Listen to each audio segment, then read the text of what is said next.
संस्थाओं की संतुलित रूपरेखा। संविधान को जनता नहीं, प्रायः एक छोटा समूह ही नष्ट कर देता है, क्योंकि वो अपनी शक्तियां बढ़ाना चाहता है। ढंग से बनाए गए संविधान में शक्तियों को इस प्रकार बांट दिया जाता है जिससे कोई एक समूह संविधान को नष्ट नहीं कर सके। संविधान की रूपरेखा बनाने की एक कारगर विधि ये सुनिश्चित करता है कि किसी एक संस्था का सारी शक्तियों पर एकाधिकार न हो। ऐसा करने के लिए शक्ति को कई संस्थाओं में बांट दिया जाता है। उदाहरण के लिए भारतीय संविधान शक्ति को एक समान धरातल पर विधायिका, कार्यपालिका और न्यायपालिका जैसी संस्थाओं और स्वतंत्र संवैधानिक निकाय जैसे निर्वाचन आयोग आदि में बांट देता है। इससे ये सुनिश्चित हो जाता है कि यदि कोई एक संस्था संविधान को नष्ट करना चाहे तो अन्य दूसरी संस्थाएं उसके अतिक्रमण को नियंत्रित कर लेंगी। अवरोध और संतुलन के कुशल प्रयोग ने भारतीय संविधान की सफलता सुनिश्चित की है। संस्थाओं की रूपरेखा बनाने में इस बात का भी ध्यान रखा जाता है कि उसमें बाध्यकारी मूल्य, नियम और प्रक्रियाओं के साथ अपनी कार्यप्रणाली में लचीलापन का संतुलन होना चाहिए, जिससे वो बदलती आवश्यकताओं और परिस्थितियों के अनुकूल अपने आप को ढाल सके। ज्यादा कठोर संविधान परिवर्तन के दबाव में नष्ट हो जाते हैं और दूसरी ओर यदि संविधान अत्यधिक लचीला है तो वो समाज को सुरक्षा और पहचान न दे सकेगा। सफल संविधान प्रमुख मूल्यों की रक्षा करने और नई परिस्थितियों के अनुसार स्वयं को ढालने में एक संतुलन रखते हैं।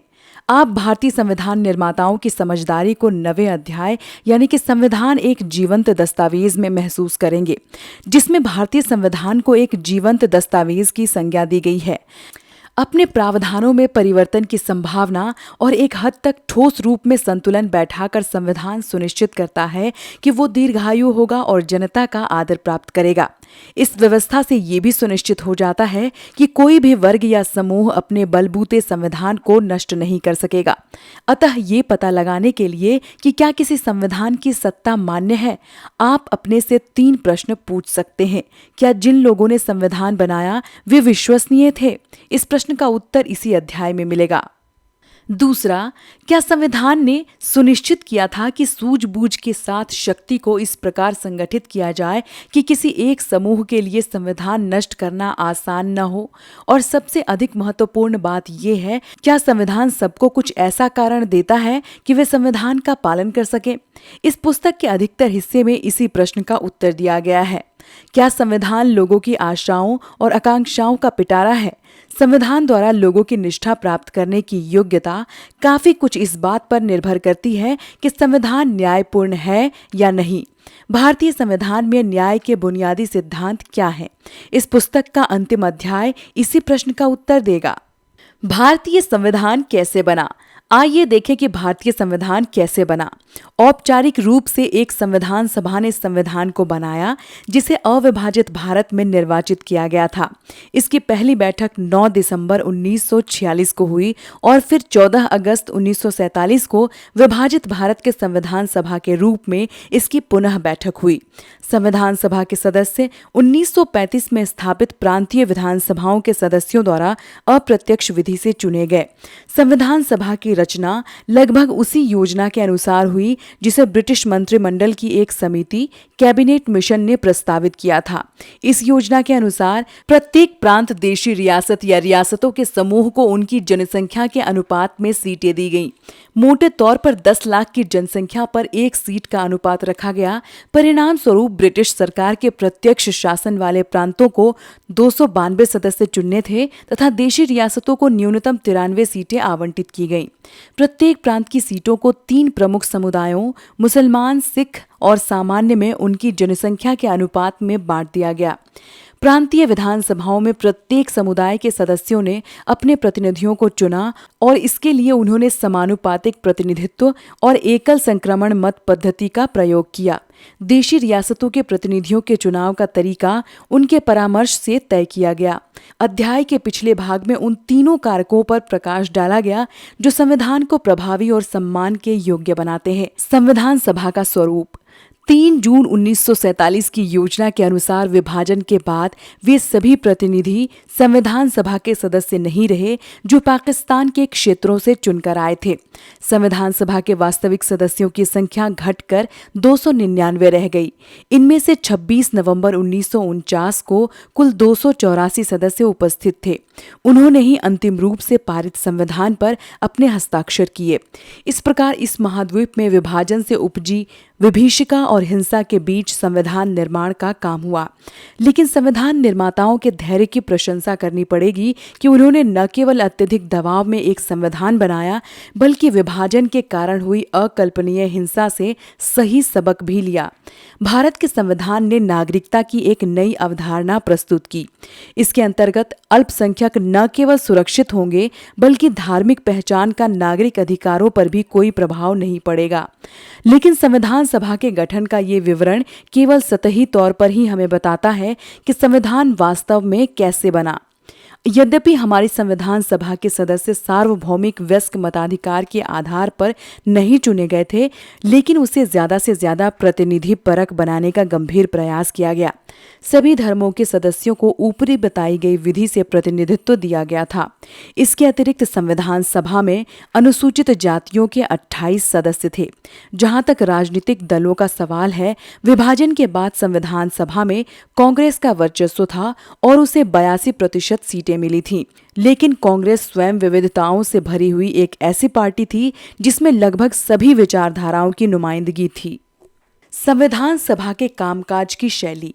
संविधान सभा की सत्ता केवल इस बात पर नहीं टिकी थी कि वो मोटे तौर पर सबका प्रतिनिधित्व कर रही थी।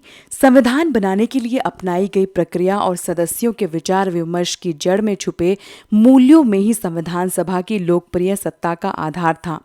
जहां प्रतिनिधित्व का दावा करने वाली किसी सभा के लिए वांछनीय है कि उसमें समाज के विभिन्न वर्ग सहभागी हों, वहीं ये भी महत्वपूर्ण है कि वे केवल अपनी पहचान या समुदाय का ही प्रतिनिधित्व न करें। संविधान सभा के सदस्यों ने पूरे देश के हित को ध्यान में रखकर विचार विमर्श किया। सदस्यों में प्रायः मतभेद हो जाते थे, लेकिन सदस्यों द्वारा अपने हितों को आधार बनाकर शायद ही कोई मतभेद हुआ हो। ये मतभेद वास्तव में वैध सैद्धांतिक आधार पर थे। हालांकि संविधान सभा में अनेक मतभेद थे। भारत में शासन प्रणाली केंद्रीयकृत होनी चाहिए या विकेंद्रीयकृत, राज्यों के बीच कैसे संबंध होने चाहिए, न्यायपालिका की क्या शक्तियां होनी चाहिए, क्या संविधान को संपत्ति के अधिकारों की रक्षा करनी चाहिए, लगभग उन सभी विषयों पर गहराई से चर्चा हुई जो आधुनिक राज्य की बुनियाद हैं। संविधान का केवल एक ही प्रावधान ऐसा है जो लगभग बिना किसी वाद विवाद के पास हो गया। ये प्रावधान सार्वभौमिक मताधिकार का था, जिसका अर्थ है कि धर्म, जाति, शिक्षा, लिंग और आय के आधार पर भेदभाव के बिना सभी नागरिकों को एक निश्चित आयु प्राप्त करने पर वोट देने का अधिकार होगा। सदस्यों ने इस पर वाद विवाद आवश्यक नहीं माना कि किसे वोट देने का अधिकार होना चाहिए, लेकिन इसके अतिरिक्त प्रत्येक विषय पर गंभीर विचार विमर्श और वाद विवाद हुए। इस सभा की लोकतांत्रिक मूल्यों के प्रति निष्ठा का इससे बढ़िया व्यवहारिक रूप कुछ और नहीं हो सकता था। संविधान सभा को असली ताकत इस बात से मिल रही थी कि वो सार्वजनिक हित का काम कर रही है। इसके सदस्यों ने चर्चा और तर्कपूर्ण बहसों पर काफी जोर दिया। उन्होंने सिर्फ अपने हितों की बात नहीं की, बल्कि अपनी सोच और फैसले के पक्ष में अन्य सदस्यों को सैद्धांतिक कारण दिए। अपनी सोच के पक्ष में दूसरों से तर्कपूर्ण संवाद स्वार्थ या संकीर्णता से ऊपर उठा देता है। संविधान सभा में हुई चर्चा मोटे मोटे खंडों में प्रकाशित हुई है और हर अनुच्छेद को लेकर जैसी विस्तृत और बारीकी से बातचीत हुई है, वो सार्वजनिक विवेक की भावना को सबसे प्रामाणिक ढंग से सामने लाती है। ये बहसें भी फ्रांसीसी और अमेरिकी क्रांति की तरह संविधान निर्माण के इतिहास के सबसे महत्वपूर्ण और यादगार अध्यायों में से एक है। कार्यविधि। संविधान सभा की सामान्य कार्यविधि में भी सार्वजनिक विवेक का महत्व स्पष्ट दिखाई देता था। विभिन्न मुद्दों के लिए संविधान सभा की 8 मुख्य कमेटियां थीं। आमतौर पर जवाहरलाल नेहरू, डॉक्टर राजेंद्र प्रसाद, सरदार पटेल या B.R. अम्बेडकर इन कमेटियों की अध्यक्षता करते थे। ये ऐसे लोग थे जिनके विचार हर बात पर एक दूसरे के समान नहीं थे। अम्बेडकर तो कांग्रेस और गांधी के कड़े आलोचक थे और उन पर अनुसूचित जातियों के उत्थान के लिए पर्याप्त काम न करने के आरोप लगाते थे। पटेल और नेहरू बहुत से मुद्दों पर एक दूसरे से असहमत थे, फिर भी सबने एक साथ मिलकर काम किया। प्रत्येक कमेटी ने आमतौर पर संविधान के कुछ कुछ प्रावधानों का प्रारूप तैयार किया, जिन पर बाद में पूरी संविधान सभा में चर्चा की गई। आमतौर पर यह प्रयास किया गया कि फैसले आम राय से हों और कोई भी प्रावधान किसी खास हित समूह के पक्ष में न हो। कई प्रावधानों पर निर्णय मत विभाजन करके भी लिए गए। ऐसे अवसरों पर भी हर सरोकार को ध्यान में रखा गया और हर तर्क और शंका का समाधान बहुत ही सावधानी से किया गया। लिखित रूप में उनका जवाब दिया गया। 2 वर्ष और 11 महीने की अवधि में संविधान सभा की बैठकें 166 दिनों तक चली। इसके सत्र अखबारों और आम लोगों के लिए खुले हुए थे। राष्ट्रीय आंदोलन की विरासत। लेकिन कोई भी संविधान केवल अपनी संविधान सभा के बूते नहीं बनता। भारत की संविधान सभा इतनी विविधतापूर्ण थी कि वो सामान्य ढंग से काम ही नहीं कर सकती थी यदि उसके पीछे उन सिद्धांतों पर आम सहमति न होती जिन्हें संविधान में रखा जाना था। इन सिद्धांतों पर स्वतंत्रता आंदोलन के दौरान सहमति बनी। एक तरह से संविधान सभा केवल उन सिद्धांतों को मूर्त रूप और आकार दे रही थी जो उसने राष्ट्रीय आंदोलन से विरासत में प्राप्त किए थे। संविधान लागू होने के कई दशक पूर्व से ही राष्ट्रीय आंदोलन में उन प्रश्नों पर चर्चा हुई थी जो संविधान बनाने के लिए प्रासंगिक थे, जैसे भारत में सरकार का स्वरूप और संरचना कैसी होनी चाहिए, हमें किन मूल्यों का समर्थन करना चाहिए, किन असमानताओं को दूर किया जाना चाहिए आदि। इन बहसों से प्राप्त निष्कर्षों को ही संविधान में अंतिम रूप प्रदान किया गया। राष्ट्रीय आंदोलन से जिन सिद्धांतों को संविधान सभा में लाया गया, उसका सर्वोत्तम सारांश हमें नेहरू द्वारा 1946 में प्रस्तुत उद्देश्य प्रस्ताव में मिलता है। इस प्रस्ताव में संविधान सभा के उद्देश्यों को परिभाषित किया गया था। इस प्रस्ताव में संविधान की सभी आकांक्षाओं और मूल्यों को समाहित किया गया था। पिछले भाग में जिसे संविधान के मौलिक प्रावधान कहा गया था, वो वास्तव में उद्देश्य प्रस्ताव में समाहित मूल्यों से प्रेरित और उनका सारांश है। इसी प्रस्ताव के आधार पर हमारे संविधान में समानता, स्वतंत्रता, लोकतंत्र, संप्रभुता और एक सार्वजनीन पहचान जैसी बुनियादी प्रतिबद्धताओं को संस्थागत रूप दिया गया। अतः हमारा संविधान केवल नियमों और प्रक्रियाओं की भूल भुलैया नहीं है, बल्कि ये एक ऐसी सरकार बनाने की नैतिक प्रतिबद्धता है जो राष्ट्रीय आंदोलन में लोगों को दिए गए आश्वासनों को पूरा करेगी। संस्थागत व्यवस्थाएं।